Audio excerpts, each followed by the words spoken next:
Kenapa tapak kaki rasa macam kena cucuk jarum waktu bangun pagi? Jangan biar tanda ni berlalu begitu saja. Ia mungkin petunjuk awal masalah saraf yang lebih serius. Kemungkinan besar bacaan gula korang tinggi dan korang dah kena pra-diabetik. Aku nak share satu rahsia yang aku dapat dari tradisi orang Jawa. Bukan je boleh hilangkan rasa sakit ni, tapi bantu kawal bacaan gula dalam darah.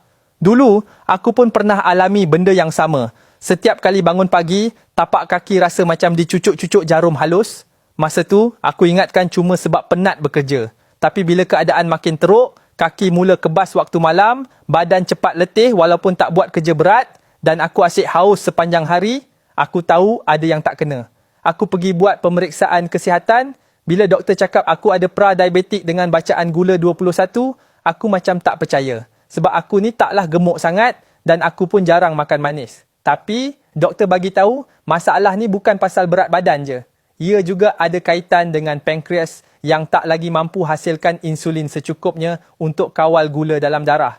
Doktor pesan supaya mula kawal pemakanan, elakkan makanan manis dan bergoreng dan ambil langkah lebih serius sebelum kencing manis jadi makin teruk. Tapi korang tahu kan, nak pantang makan ni bukannya mudah, terutama bila dah terbiasa dengan gaya hidup yang sibuk. Masa tengah cari ikhtiar, aku teringat cerita arwah nenek aku dulu. Katanya, orang Jawa ada guna sejenis herba tradisional untuk kawal penyakit macam ni, akar legi. Herba ni memang terkenal di sana sebagai ubat semula jadi untuk banyak masalah kesihatan, termasuk kawalan gula dalam darah. Bila aku buat kajian sendiri, rupa-rupanya bukan orang Jawa je tahu pasal akar legi. Universiti Putra Malaysia, UPM, juga pernah buat kajian tentang herba ni. Dalam kajian yang diketuai oleh Dr. Azmah Saad dan Profesor Rosita Rosli, mereka dapati akar legi membantu merangsang pankreas untuk hasilkan insulin semula. Ia mengurangkan keradangan dalam badan yang boleh rosakkan saluran darah kecil. Herba ini juga menstabilkan gula dalam darah tanpa kesan sampingan berbahaya. Masa tu, aku mula cari produk yang ada akar legi. Alhamdulillah, aku jumpa satu produk yang memang diformulasikan khusus untuk masalah kencing manis. Kapsul Aman. Aku mula amalkan kapsul Aman setiap hari 2 kali sehari. Dalam masa seminggu, aku perasan tapak kaki aku dah kurang sakit. Bangun pagi tak rasa macam kena cucuk jarum lagi. Badan pun rasa lebih bertenaga. Dan aku tak lagi asyik haus setiap masa. Selepas sebulan, aku pergi buat pemeriksaan semula. Bacaan gula aku turun dari 21 ke 7.